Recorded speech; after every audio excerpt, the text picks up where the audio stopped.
শীতকালীন ফলমূলে ভরপুর সিলেটের বাজার। বিভিন্ন প্রকারের আপেল, কুল, জলপাই, কমলাসহ নানা রকমের ফলমূলে ছয়লাভ বাজারগুলো। তবে সিলেটের বিভিন্ন বাজারে কমলার চেয়ে কেনু কমলায় ছয়লাভ হয়ে পড়েছে। আর কমলার নামে কেনু কমলা কিনে প্রতারিত হচ্ছেন সিলেটের মানুষ।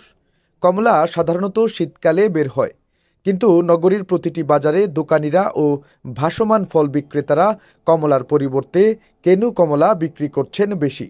কমলা ও কেনু কমলার রং দেখতে প্রায় একই। দোকানিরা কেনু কমলাকে কমলা বলে বিক্রি করতে দেখা যায় প্রতিদিনই। অনেক ক্রেতারা যা সহজে বোঝেন না। কমলার খোসা সাধারণত সহজে ছুটে আসে, কিন্তু কেনু কমলার খোসা সহজে ছুটে না। কেনু কমলার চেয়ে কমলার স্বাদ অনেক বেশি মজা।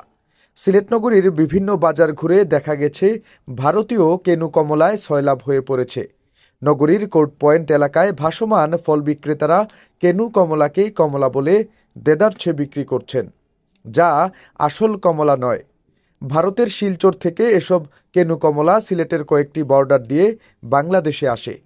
গ্রামাঞ্চল থেকে শহরে আসা মানুষদের টার্গেট করে বিক্রেতারা তাদের কাছে কেনু কমলাকে কমলা বলে বিক্রি করতে দেখা যায় প্রতিনিয়ত।